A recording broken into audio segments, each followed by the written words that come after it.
Hey everyone, it's Christy from Green Eyed Tarot.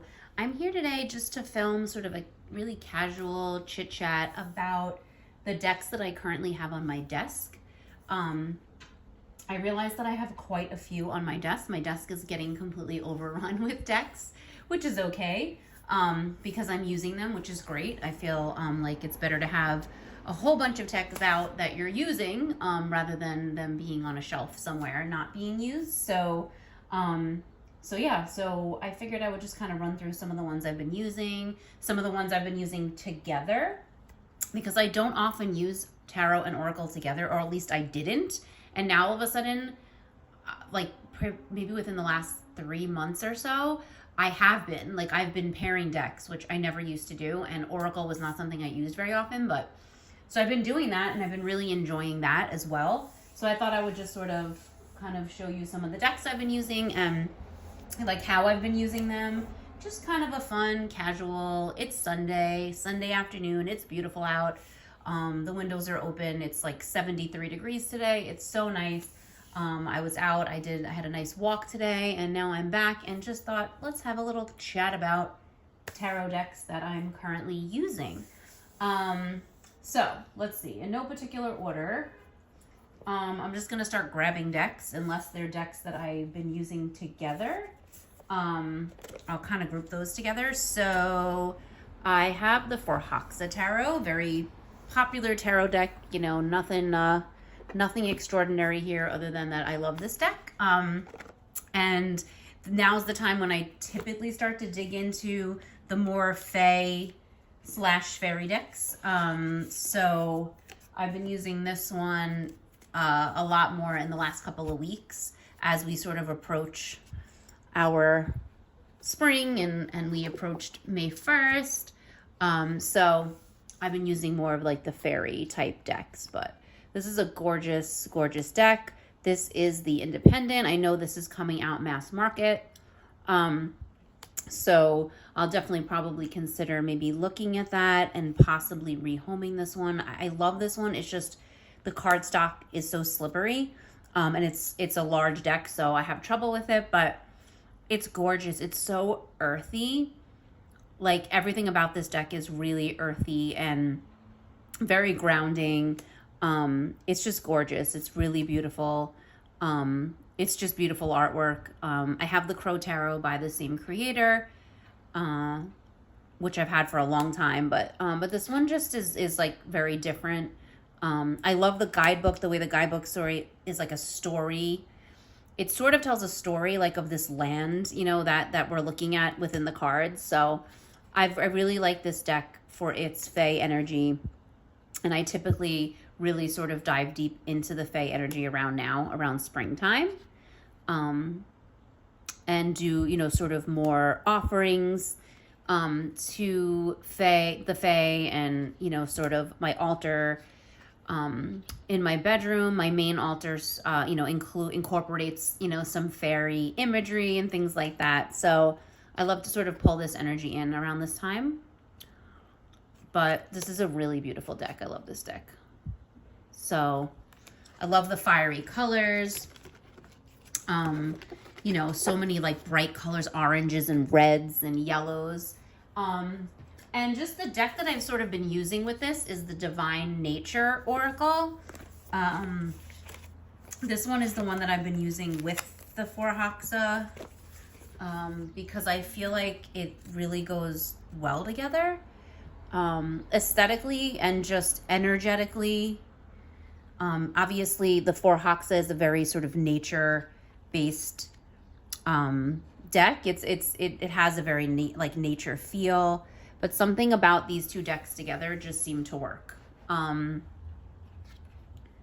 Yeah, like I said, their energy, just the obviously aesthetically. I love this, the Lovers. Okay, so let's look at this for a sec. I like when cards come up that sort of speak to each other. So we have the Lovers and Own Your Power, which I think is beautiful because I was recently talking about the Lovers card in another video from the Tarot Volatile, and there's like a symmetry on that deck, these overlapping circles. And I just like that idea of it sort of being an equal partnership, the lovers, like it's a choice entering into that, and then but you don't have to lose yourself. So I kind of like this message of the lovers and own your power. But yeah, so you can see how I kind of make connections with this deck and then the divine nature. So yeah, look, I love the messages in the divine nature. Garden the heart. That's such a beautiful message for the card. And obviously you can, you can use your intuition of what that might mean. Garden the heart.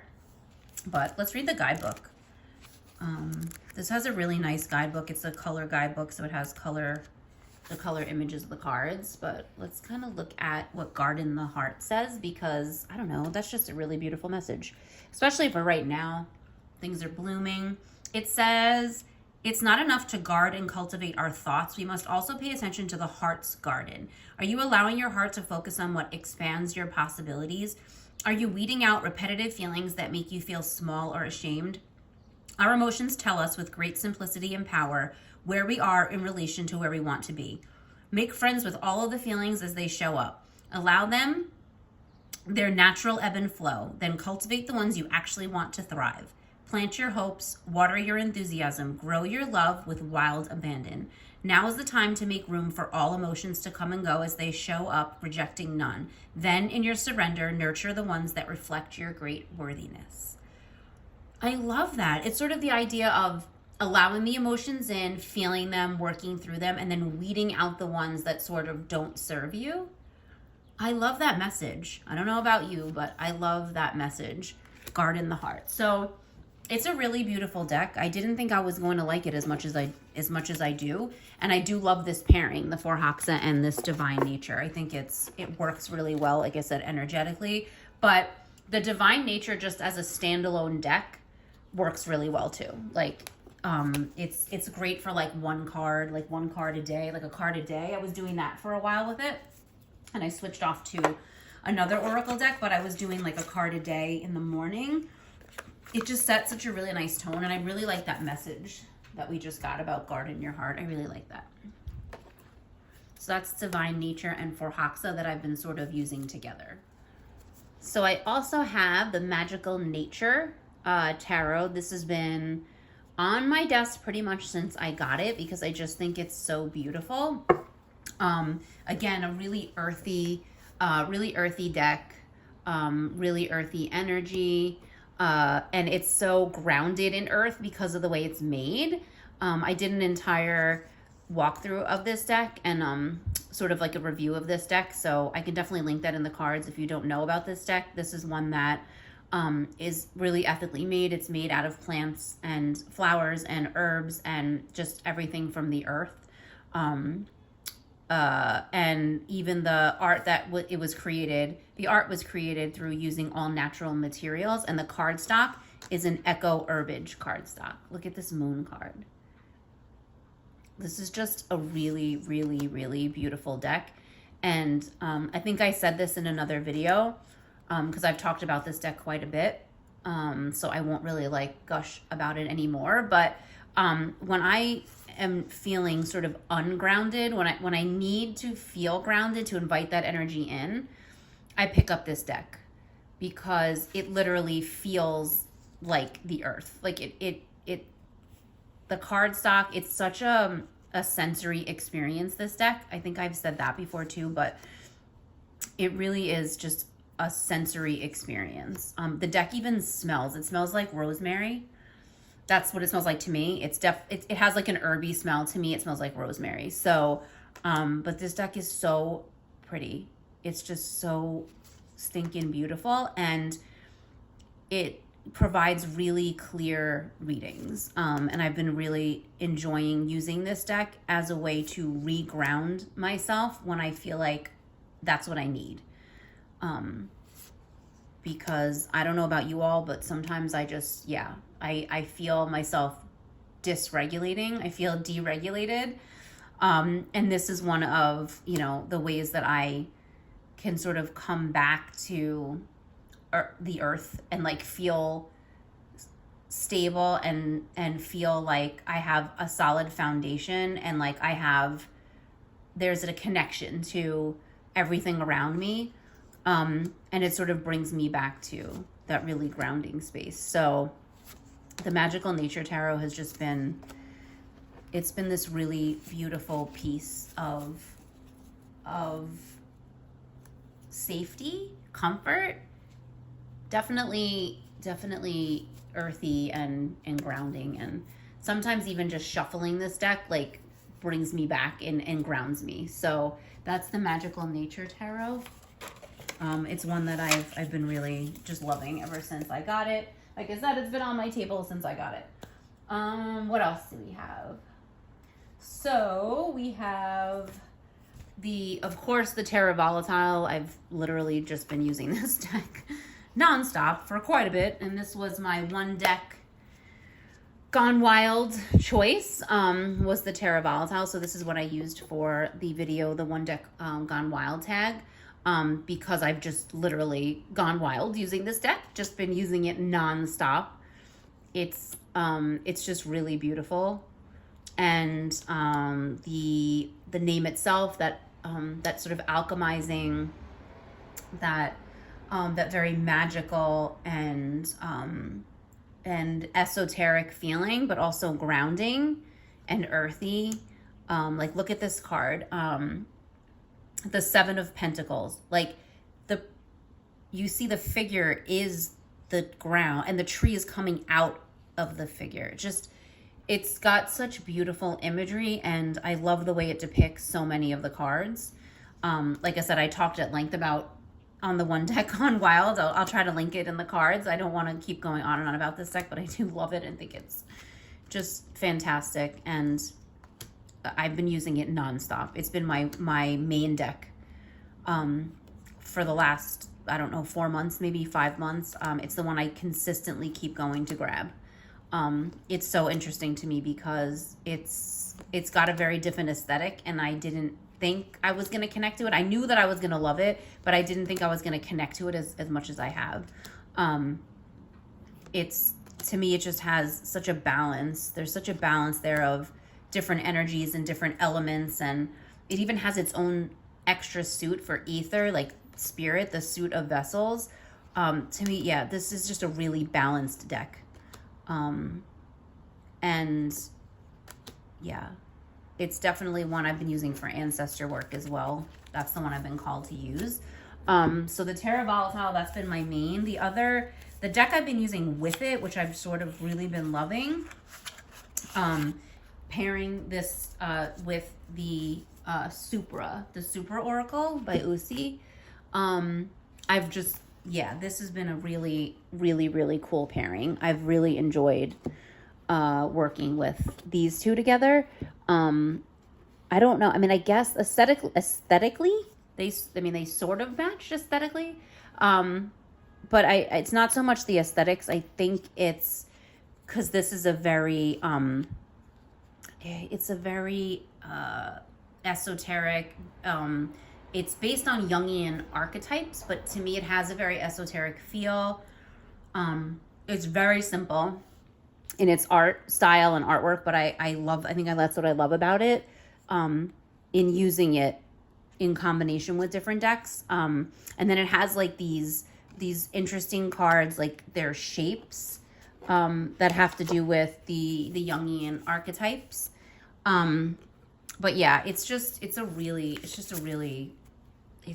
simple deck, but really powerful. Oh my God, I love this card. It's my favorite card in the Terra Volatile. Is this Eight of Wands. I love this Eight of Wands. I love the way it's depicted. So we have improbability, and like I just think they definitely speak to each other. Like I said, it's more than just aesthetically. Like I feel like aesthetically, yes, they definitely go together.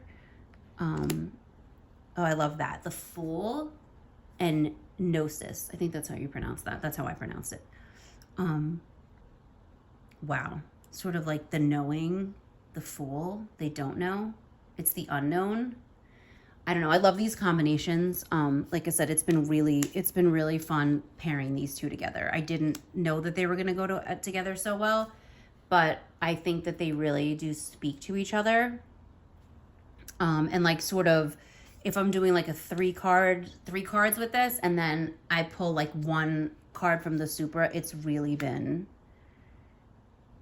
working. And like I said, I'm not used to using Oracle and Tarot. That wasn't something I typically did, and now I'm doing it much more. Oh look, the Knight of Cups and Potential. The Knight of Cups is the one I picked, the court card I picked for the most to represent heartbreak, because I feel like he's so ideal. He has such an idealistic view of love, and he rushes in and maybe confuses lust and love. But he has the potential of having like true love in his life. He just has to be patient and not rush in, right? There's potential there. So see, I like the way these cards speak to each other. And I'm really enjoying the tarot and oracle pairing. Like I said, I never used to do that, and I'm really kind of digging it. I think I'm gonna film a video about pairing my decks. Not so much to focus on the actual decks I'm pairing together, but just the way they speak to each other. So like pulling some cards and seeing how different oracles speak with other tarot decks. I think that would be really fun, at least for me. It would be fun. I don't know. Let me know if that's something that you'd want to see, like a video about not so much the decks, like focusing on the decks, but focusing on looking at like maybe one tarot and then different oracles and how they speak to each other, or like a few different ones and just how they speak to each other in actual readings. Like we'll do some readings and then see how they go. I don't know. That sounds fun. It's playing with cards, which is to me always fun. So another one that I've been using a lot is the Golden Tarot by Kat Black. So this is the new US Games edition. So this is it has linen cardstock. It's really nice. Like I have to say, US Games, amazing. So it's got the gold gilding. But yeah, so this deck has been around a while, but this is the linen edition. So yeah, so mass market, really stepping up their game. I have to say this linen finish, I like a lot more than Llewellyn's linen finish. So Tarot of the Witch's Garden is on linen cardstock, and I do not like it as much. This US Games has done it better. I find the linen super distracting on Tarot of the Witch's Garden. It's very it's very textury. This is way more subtle. It's there. It's a linen finish, but it's way, I know you can't see on the camera. I think it's good that you really can't see like the ridges. It's way more subtle on this deck. I love this deck. I've wanted this deck for so long, and I never got it because of the glossy cardstock, and that may be such a superficial thing, but honestly, to me, this deck, I saw that deck. I saw it in a number of different ways and being represented in a number of different ways. And to me, the art just, it pops or something on this cardstock way better, without the gloss.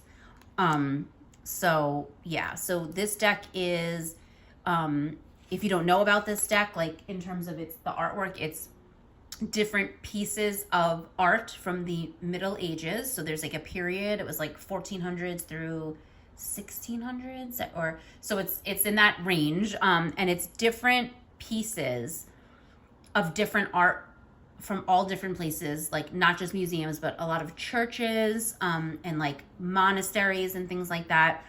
And then the artist, the creator Kat Black, she collaged them together.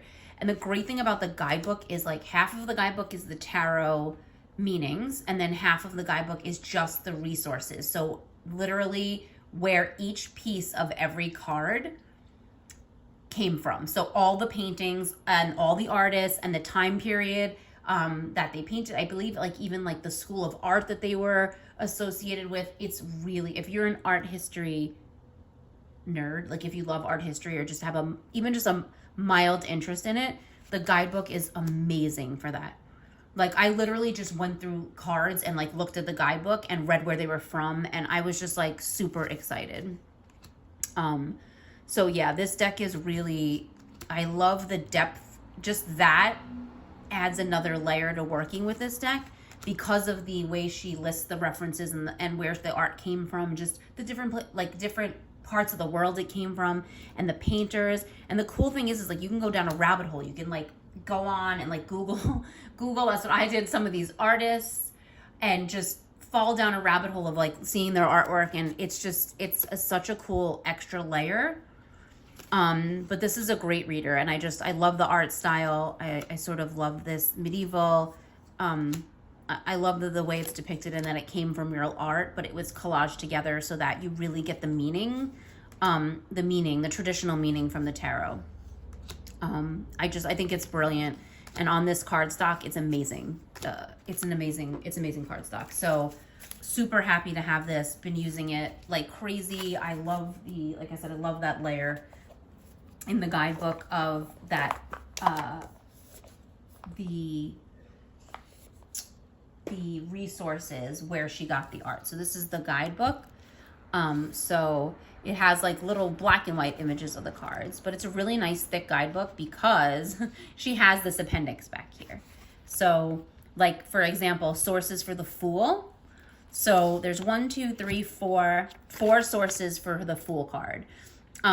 So she tells you the woman and the garden came from this painting. The dog and the cliff were taken from this. Silly hat and the jewels. So like, all I keep thinking is the amount of work that had to go into this deck. Really, I mean, I'm astonished. I can't imagine the amount of work, because this is the appendix. This is literally all the artwork. I mean, the amount, like I said, of work that had to go into this deck. It's truly inspiring, and just the creativity. I adore it. So yeah, and this is, like I said, the US Games, the newer edition, that I got from US Games, and I'm thrilled to have this. Let's see, what else do we have? Okay, so here's 3 that I've been using together, pretty frequently, because these are the decks that I use for my Messages from the Fae readings, which hopefully I can bring back to the channel, as I get a little bit more time. As I get a little bit more time, I hope to bring the Messages from the Fae readings back, because I feel like they're really powerful and great for this time of year. I just love that energy. So this is Tarot of the Hidden Realm. It's pretty much my favorite deck of all time. So this one is obviously one that I use for connecting with the Fae. And then I usually pair it, I've always paired it with this Celtic Spirit Oracle, which I've had for a while. This is a really nice oracle deck. It's from Rockpool. And it pairs really well, I found, with the Messages from the Fae readings that I did. And then I add on this little Forest Fae deck, or this little mini deck, is great. I don't know. I just started doing these card pulls, and I have the videos up on my channel from last year, a bunch of them for the morning Messages from the Fae every Sunday. I was doing those and sharing those. And so I would pull, 2 cards. I'd pull like 3 from Tarot of the Hidden Realm, and then I would pull 2 from the little Forest Fae deck, and then 1 from Celtic Spirit, and just sort of, just connect the messages, and it worked really well. I have to say, I really enjoy the way these cards work together. Got a lot of powerful readings. Just from, putting these 3 together. I just feel like aesthetically and energetically and just thematically, they work really well. I love Tarot of the Hidden Realm. Like I said, it's my favorite deck. And this, like I said, Celtic Spirit Oracle is one of the oracles I was using like exclusively for a while, because I love this pairing together. So I was using this a lot. So I like this Ace of Wands, and then one of the keywords on surrender is flow, which I feel like Ace of Wands is like that flow of creativity. And then this says the Numina, which is seek inspiration in twilight wandering. So again, creativity and inspiration, I can definitely see the connection here. I love how they speak to each other. And I like that the Celtic Spirit Oracle has 3 keywords on every card. So it has a title and then 3 keywords. So so many ways to use it. Like if one keyword stands out to you more than another, it's great. You can pull that keyword into your reading. So like Ace of Wands, like to me, flow out of this list. Or surrender, even surrender to the flow of your creativity and that spark and that inspiration. And it says, seek inspiration in twilight wandering. So maybe twilight is the time to focus your creative energy. Like it's giving us a timing. So I really do love this entire grouping here. It's been very powerful for me. And like I said, I did share them quite a bit last year. I just really enjoyed it. I just thought they were really beautiful. They had a lot of beautiful messages, and I presented them in as sort of a collective, just, you know, what could be the energy of the time, or just what messages the Fae could be trying to bring us as a whole, as a community, as a world, as just as a collective or individually, if stuff like resonated. So, but yeah, this is definitely one that, oh my God, Queen of Pentacles. I love the Queen of Pentacles in any deck, but I love it in this deck. She's my favorite. Oh, look, the Morrigan. Power, courage, and strength. The Queen of Pentacles. That's my significator card. That's also my birth card, like in terms of the decans. And so the Queen, because of my birthday, the Queen of Pentacles is my card. And then we got the Honey Mother. Sometimes the greatest magic lies in the smallest of forms. I love that. But yeah, I love this card. Power, courage, strength. The Morrigan. The Queen of Pentacles. I like that. I could see power. Here we have the Nine of Wands. Sorry, but I just love this. I love this pairing so much. I could just go on and just keep pulling cards because I just think it works so well. You have the Nine of Wands. We have Gwyneth, the Mother, Nurture, Present. Oh, the Forest Sister.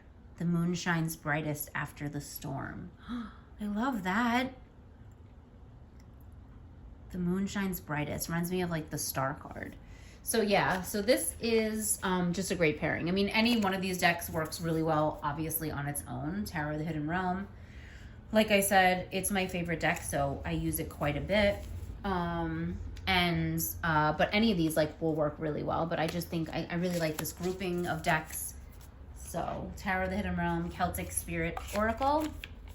And I don't even use the guidebook that often with Celtic Spirit Oracle because it has a title, like I said, and 3 keywords. So it's really good to use intuitively and kind of, like I said, whatever resonates with you. And then this Forest Fae deck is just the cutest little deck. I think this is one of these like mini decks. This is the only one I have. I think I have Druid Wisdom too, which is great for like channeling Spirit of Place. The Druid Wisdom one is great for channeling Spirit of Place because it has places, like the places on the back, the locations. But this little deck is just, I think this is just such a little treasure, this little deck. So the Forest Fae deck, it's great. This is a great combo. I love it. I've been using it a lot now. I'm going to get back to more messages from the Fae, I think, on the channel too. So what else do I have over here that I haven't spoken about? So I have this, the Antique Anatomy Tarot. This is on my desk. This is in order. I put it back in order because I'm going to be doing a deep dive of this deck. I feel like this is one that's going to really require some time and energy. So, and can we just talk about this beautiful cloth that's from Sunset Bow Tarot? I will definitely link her Etsy shop below. Yeah, can we just talk about Antique Anatomy going with this cloth? I mean, it's amazing. That's an amazing combo right there. But yeah, so the Antique Anatomy Tarot, I'm sure everyone's really familiar with this. This is one that I waited on. I like really held back on this one. And then I purged a whole bunch of decks from my collection. And I decided to add this one because I was finally drawn to it. I was finally ready to just dive into this and just do it. And so I was at my local Barnes & Noble and I said, that's it, I'm doing it. And so I'm definitely want to do a deep dive with this deck. And I'm going to kind of like maybe research some videos on YouTube and just kind of, and kind of see what's out there. And because I really want to get to know this. I think this is going to be very, very integral for my ancestor work that I'm diving into. So yeah, I need to commit time to this. Time is the key word there. So yeah, so I'm definitely going to do that. I really have to commit. I love this Hermit card. So yeah, so Antique Anatomy is one that I'm going to be doing a deep dive with. And then, so I have the Antique Anatomy. And then on my desk right now is also the Memento Mori by Claire Goodchild. So this is the Memento Mori, and I apologize for all the noise. The windows are open, and because it's a beautiful day, and it's Sunday, and everyone's outside setting off car alarms and all sorts of fun stuff. So I apologize for all the noise. But okay, so yeah, so I have the Memento Mori. I have the expansion. So this is the main Oracle deck, and then I have one of the expansions. I have the Folk Magic Collection expansion, which is amazing. Right aligns so well with just my spiritual practice and my practice as a witch. And so yeah, so I definitely scooped that one up. But obviously this one is going to aesthetically work well together because it's made by the same creator.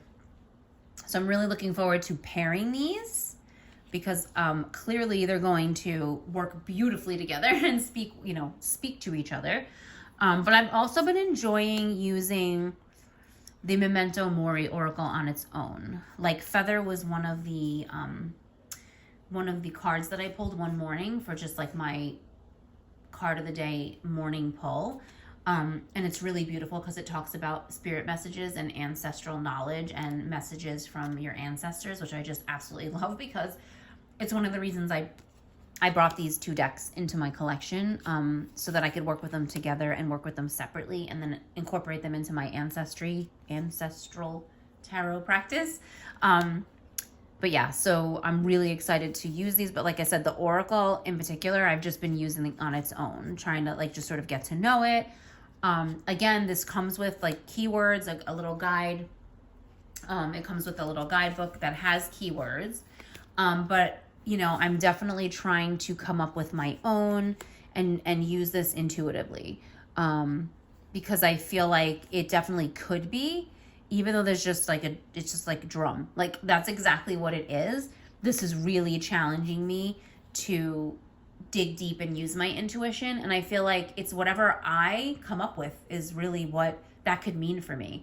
But I also like going back to the guide and kind of see how it aligns and then sort of comparing the two. And I think that it would be fun to maybe do a video with this Memento Mori Oracle where I do that. And like, I pull a card, I kind of my intuitive hit, and then look and then kind of compare and see which one really resonates with me and how they intersect. So that might be a really cool video too. I'd love to do something like that live, like where if you have the Memento Mori, we could do it together. I'm just coming up with all these ideas. I don't know. I just don't have time for all of it, but I really want to do more collaborative videos using tarot and oracle with other people in the community. So if anyone's interested in doing that, I would just love to do more collaborative projects, like things like this, like where we deep dive into this and see how we use it intuitively. I really would love to do that. So if anyone's interested in that, and you know, you can stand me, maybe hanging out with me for an hour or so, I would love to know, because I just feel like that would be it would just be really cool. I mean, I would like to do it. I would do it by myself, but I feel like it would be so much more fun, and I would get so much more out of it if I did it with someone else who has this deck or who's into this and is into kind of trying to use it intuitively, because I feel like that's how I want to use it. So I don't know. Let me know in the comments. I'm always interested to hear. But that's Antique Anatomy Memento Mori by Claire Goodchild at Black and the Moon. Black and the Moon. Oh my gosh. Okay. Let's see. What else? What else is on my desk that's crowding my desk? Here we have the Tarot of the Witch's Garden, which is pretty much everywhere right now. I feel like everyone's talking about this because everyone got their copy. So it makes sense. And yeah, so it's really beautiful. The backs are really beautiful. Again, I'm having a little bit of an issue with the linen.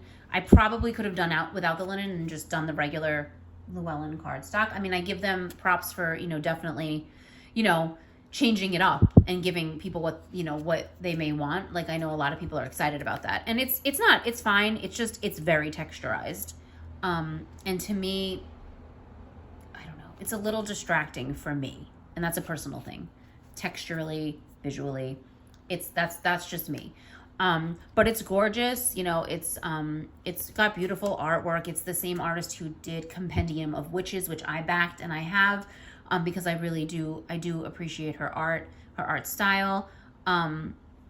It's just the linen, it makes it a little pixelated for me. I don't know. It's like I said, this is a me thing, but it's gorgeous. It's definitely a really beautiful deck. I really like it. Like I'm getting to know it still. I went through it card by card, just sort of looked at it, and obviously reading the guidebook. The guidebook I just want to read cover to cover because it's such a beautiful guidebook. And you know, I like the way Sasha Graham writes. It's very narrative. It's very story-like. So that's one that I can like take into bed with me and just kind of read from cover to cover, which is great. But I don't know if you can see, the linen is like making like lines like on her dress, and it's like, so it looks like there's a pattern on her, I don't know, on her dress. Sorry. The artwork is gorgeous. The draping of like the clothing and like the way she paints, like the folds of the clothes is so beautiful. And just, I love, I don't know, the movement in the clothing is really beautiful. And the movement in the water that she paints, you can sort of feel, and you can hear the water. It's beautiful artwork. And of course, it's very similar to other decks. I'm definitely, you know, I can definitely concede that this has been done before. I guess, as someone said, I recently saw somewhere on social media, but it's like a refresh. Like, I think this is going to replace the Green Witch for me. I definitely think this is going to, because this is more diverse. Granted, everyone seems very beautiful. Yes, but there is more diversity in this deck, so I think this is going to replace the Green Witch for me. I really do. I'm going to think about that, but I'd like to do a side-by-side, another video, a side-by-side, and just, you know, kind of decide, and maybe everyone can help me decide, but I really think that this is going to replace the Green Witch for me. But it's really beautiful. I look forward to, I'm going to try to pair it with the Celtic Spirit Oracle, because I think that that's going to look good together. I think those are going to work. And I'm kind of thinking of more decks that I could maybe pair, Oracle decks. So if anyone has any ideas. I tried one deck with it and it didn't really work for me. I'll show you because I have it here. But yeah, so that's Tarot of the Witch's Garden. Very popular deck right now. So next I have the Solitary Witch Oracle by Lucy Cavendish.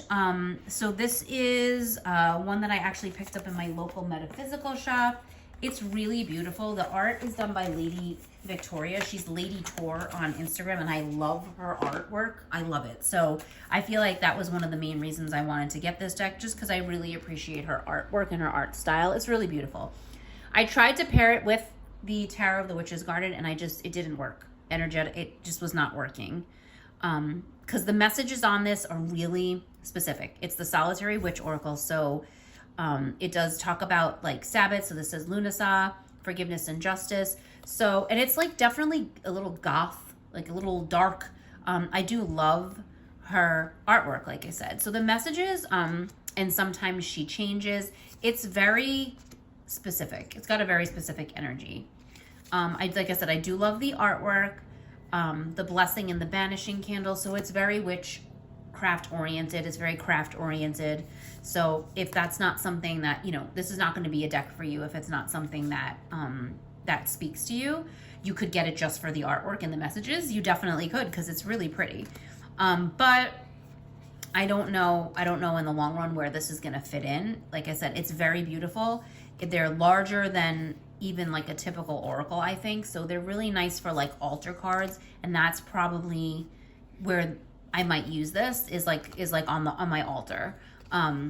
Because it's very witch related, and you know, I can see it relating to my practice. But it has like really interesting keywords, and the Garden of Hallowed Moonlight. So I feel like you kind of need the guidebook, and because of the messages. Like I love this one, the Crone in Winter. It's just so beautiful. So I definitely, you know, see this fitting in. I just don't know where yet. I feel like this is definitely going to replace the oh, the witches oracles, the Season of the Witch. That's what I'm trying to say. The Season of the Witch. I think these are going to replace the Season of the Witch because I don't really connect to those Season of the Witch oracles. The Samhain. I do like the Imbolc one that I got. That's the last one, but I'm not really connecting to the ones I have. The Yule, they're just not hitting right for me. So I think this one might end up replacing those. So we'll see. But that's the Solitary Witch Oracle. Let's see. The only other tarot deck on my desk right now is the This Might Hurt tarot deck. This is the new mass market. And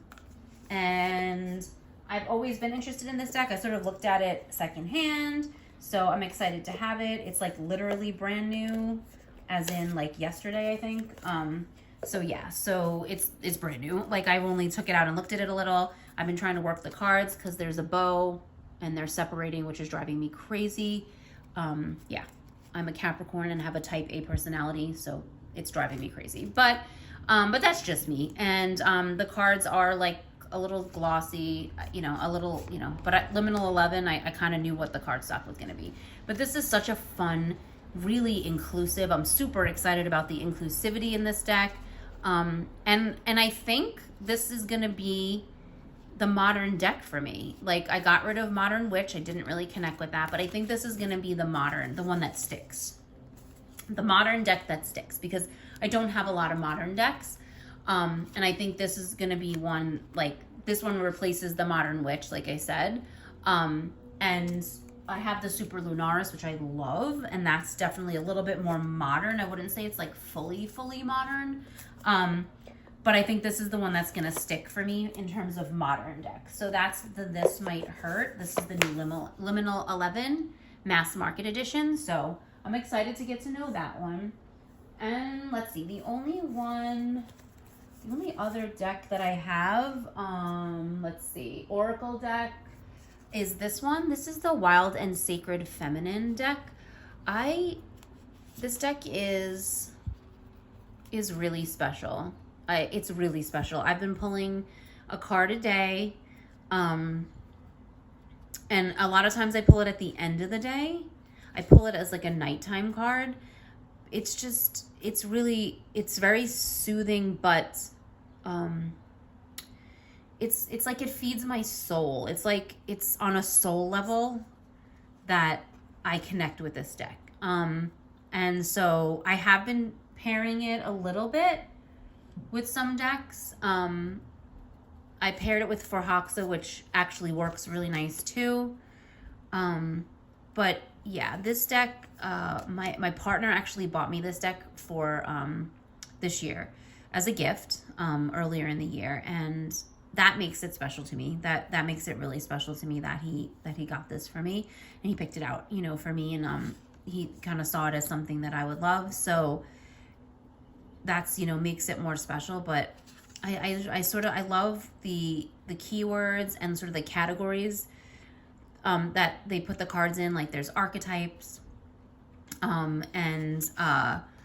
there's, so, and like, I really like the keywords, and I like the art. It's soft, but it's powerful. Like I said, it's called the Wild and Sacred Feminine deck. So, obviously it's definitely leaning, it's called the Wild and Sacred Feminine deck. So, there's mostly female presenting energy in this deck. There are some animals, obviously, too. But yeah, this is because I have a goddess-centered practice. This one definitely is comforting for me and inspiring. And like I said, it really does. I like it for night pulls, for sort of doing it at night before bed. I like this turtle grounding. And there's Bridget. Bridget is represented all over my house. I have representations and sort of little offerings and altars to Bridget sort of everywhere in my home. I love this, Dear Gentleness. So yeah, it's beautiful. It's a really nice, in my opinion, a really underrated deck. And yeah, so I enjoy this for one card pulls, and now I'm sort of using it with decks too. So that's the Wild and Sacred Feminine. And so that's an Oracle. I don't have any other tarot decks, but I always have this deck right next to me on my desk, the Cottage Witch Oracle. It's always sort of right out at arm's reach, even when I'm on my couch. It's right there in arm's reach. Look at this. Oh, look at the mushroom and the mushroom. I love it. So yeah, so I always have this sort of at arm's length because I just love to pull cards. This is a super comforting deck for me. It's like a little piece of home because I'm a hearth witch, and I sort of identify with that, like my home being my center of stability and love and nurturing and comfort, and it's my safe space, and it's the place I love to be the most. I love being in my kitchen, and I love cooking, and I love my plants. I have to show you my peace lily because he's just blooming like you would not believe. It's so beautiful. So if I think of it, I'll show you my peace lily because he's just gorgeous right now. He's got 6 or 7 blooms on him. He's just beautiful. So I just love being in my space, and this reminds me of my home, and that it's not really so much where I am or the actual surroundings, but who I'm with and what I do here and how it makes me feel. So I love this deck. This is by Krista at Crochet Witch Tarot.